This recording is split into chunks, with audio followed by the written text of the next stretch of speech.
अमरकांत जी द्वारा लिखित इस कहानी में भारत के छोटे से परिवार का निवेश है। बहादुर नेपाल 12 से 13 वर्ष का लड़का था जो इस कहानी का नायक है। उसके पिता की युद्ध में मृत्यु हो चुकी थी।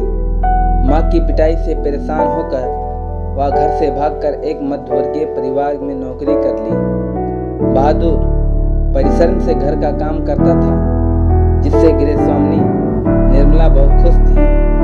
निर्मला ने उसका नाम बहादुर रखा। बहादुर देर रात तक काम करता और सुबह जल्दी उठकर वह काम में जुट जाता। वो इसी में खुश था और वह हर समय हंसता रहता। वो रात को सोते समय पहाड़ी भाषा में कोई गीत गुनगुनाता रहता था। हंसना हंसाना मानो उसकी आदत बन गई थी। किशोर निर्मला का उड़न बेटा था। उसने अपने सारे काम बहादुर को सौंप दिए थे। यदि बहादुर से उसके काम में तनिक भी असावधानियां होती थी, वो उसकी पिटाई करता। बहादुर इस गाली को सहन ना कर सका और उसने उसका काम करने से मना कर दिया। अब तो घर की स्थिति यह हो गई थी कि तनिक सी गलती होने पर किशोर और निर्मला उसे जमकर पीटते। मारपीट और गलियों के कारण बहादुर गलतियां और भूलें अधिक होने लगी। एक रविवार को निर्मला के रिश्तेदार अपने पत्नी और बच्चों के साथ निर्मला के घर आए। अचानक रिश्तेदार की पत्नी नीचे फर्श पर, चारपाई पर और कमरे के अंदर कुछ ढूंढने लगी। पूछने पर उसने बताया कि उसके 11 रुपये खो गए हैं, जो उसने चारपाई पर ही निकाल के रखे थे।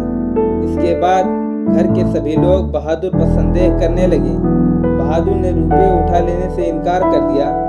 सभी ने खूब पीटा और पुलिस के सपोर्ट करने की धमकी भी दी। यह सोच रहे थे कि पिटाई के डर से वह अपना अपराध स्वीकार कर लेगा, किंतु जब उसने रुपये लिए नहीं तो वो कैसे कहता कि उसने रुपये उठाए हैं। उस दिन से बहादुर बहुत खिन्न रहने लगा और एक दिन दोपहर को अपना सभी सामान छोड़कर वह घर से निकल गया।